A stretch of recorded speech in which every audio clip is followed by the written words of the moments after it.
Hey, this is Ben Solomon, and welcome to this episode of the Techno Leadership Show. In this episode, I'm going to be covering what I kind of touched on in the previous episode, which is, should you take a pay cut to work from home? And I brought this in because it was kind of tied to the Great Resignation and the whole flux in the marketplace at the moment, where people are leaving jobs for various reasons. Various personal reasons. Some may not want to be in that industry anymore. Some may have realized how short this life is, how things can change very quickly, and that realization itself makes us think twice about spending significant portion of our life commuting, doing all sorts of things, working in a job in an industry where we are not recognized. We are usually treated like dirt, and for all the high skills that we are meant to have and need to have to do our jobs well, we're not paid as well either, unless of course you are someone who's strong in negotiation and can negotiate with the right company to get the right pay for the value that you bring. But a lot of us, especially in the junior days of our technical lives, we don't go in, because we feel like, I don't have as many skills, sort of thing. But the thing with working in IT, technology, coding, whatever it might be, is the fact that the general population can't do what you and I do. They can't. I've worked in the technical space for close to 20 years.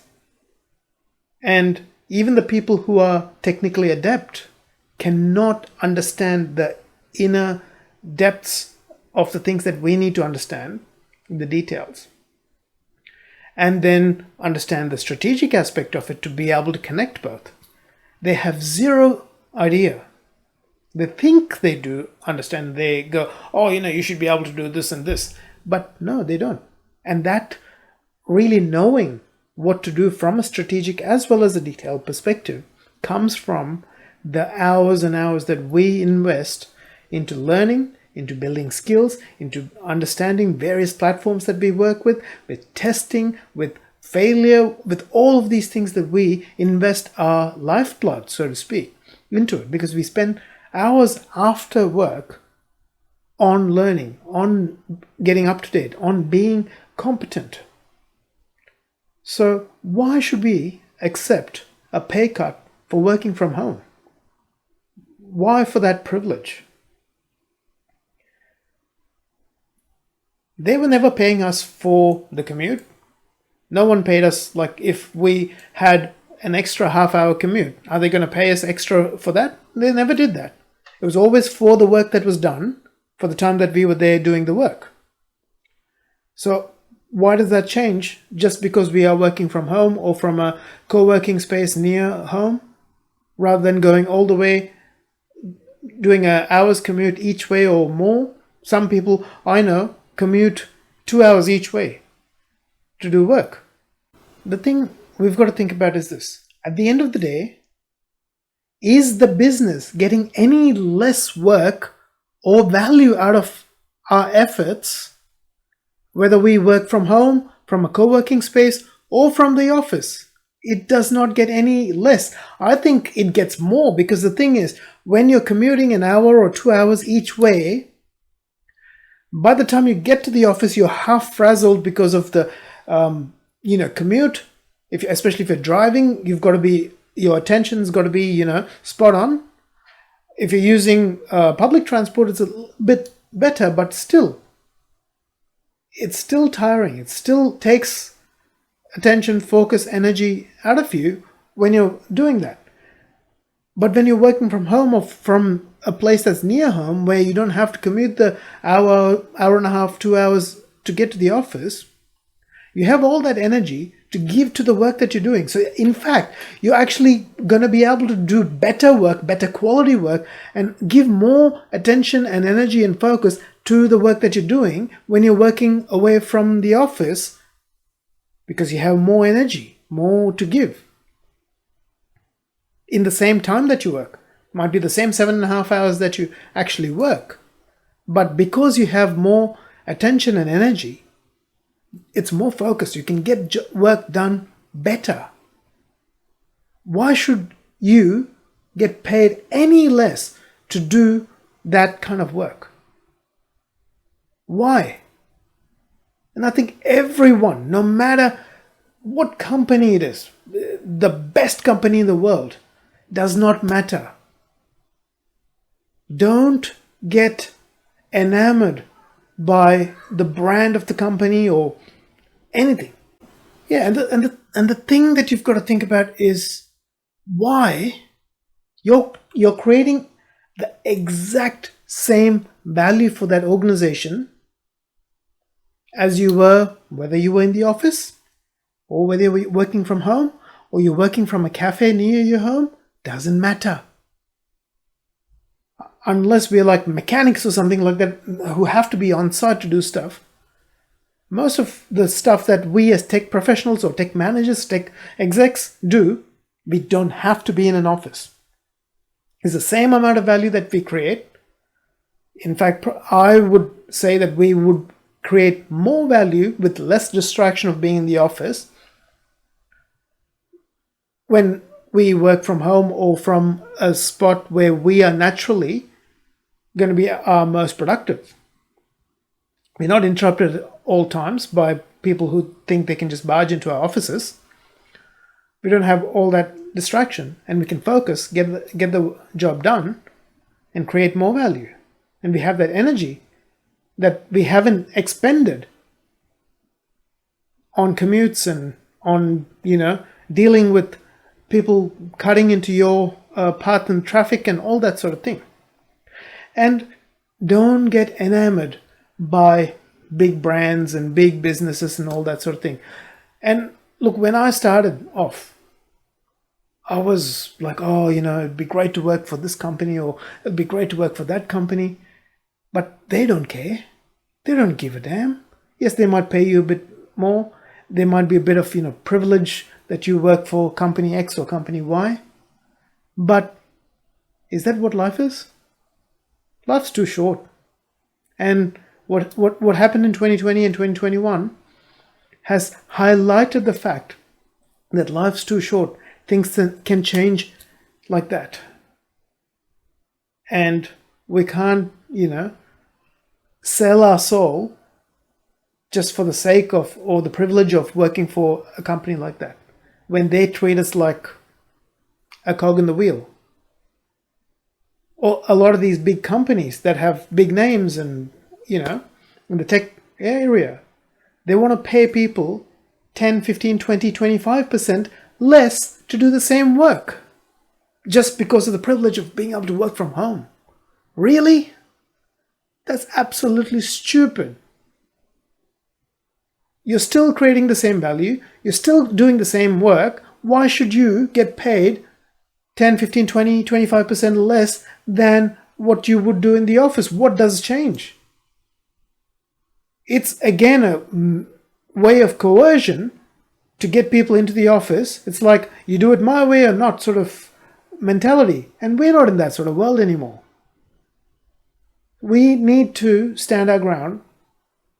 We need to get paid for what we are worth, for the value that we create, not for the time that we are working, not for anything else. Because the thing is, we're doing knowledge work, not, mechanical work.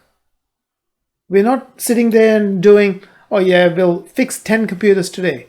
We're not doing that unless you're a hardware technician on a service technician route or whatever it might be.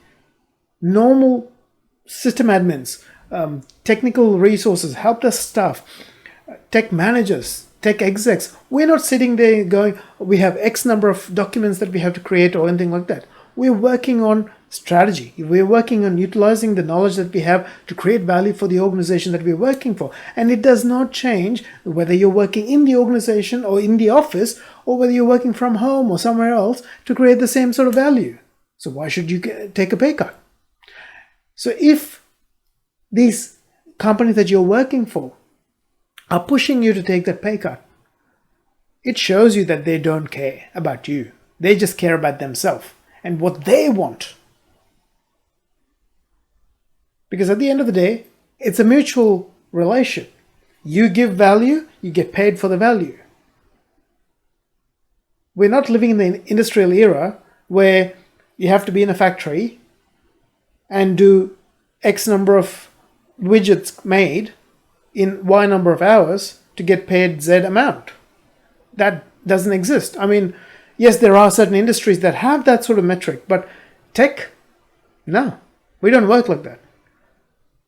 One day we might have fires burning everywhere and we've got to fix servers, we've got to, rebuild networks, rebuild servers, do all that sort of thing. And we might work 12, 14, 16, 18, 20, 24 hours. We might stay awake and do the job because we have to get everything done and everything back up. And another day we might have not much in that sort of sense to do. And so we go, yep, let me do the documentation. Let me create another server to do Y. Let me do some testing. Let me do, we have that sort of thing happening.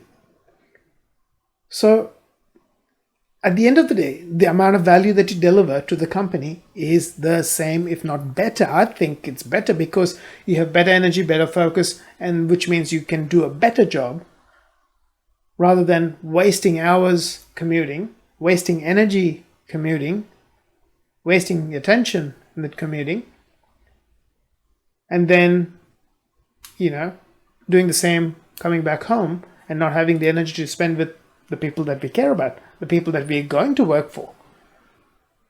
Like, why do we go to work? To, yes, obviously we want to do work that we enjoy, find fulfilling, but we also, at an exchange, are making money. And what's that for? To be able to give our families, wife, partner, kids, parents, whatever, a better life, better quality of life. And that's what we're working for. And if we can't do that, we can't enjoy that. What's the point? What is the point? And especially after everything that's happened over the last 18, 20 something months, I personally at least feel like we need to stand our ground. We need to get paid for the value that we create, not for the time that we spend, not for the fact that we're working from an office or working from somewhere else. So know your worth, know your strengths, know your weaknesses, stand for what you believe in. Yes, sometimes you might have to, for a short period, 6 months or something, go, look, I'll put up with this, but if the business that you're working for is not caring about you and trying to impose all these external things on you, i.e. reduce pay, forcing you to come back into the office and all those sort of things, there are a million other businesses out there that care about people, will pay for the value that you create and treat you like a human being and work with you to get the most symbiotic relationship there. So hopefully that helps you out. Hopefully that gives you another perspective, something to think about when, you're asked about pay cuts to work from home and things like that. So I wish you all the best in your journey as a tech professional, manager, and leader. If you like this episode, please hit the like button. If you haven't subscribed yet, please hit the subscribe button so that you're notified of future episodes as they're released. And if you have any questions, comments, suggestions, or topics that you'd like me to cover, please let me know by leaving a comment in the video below. I wish you all the best and I look forward to talking to you in a future episode.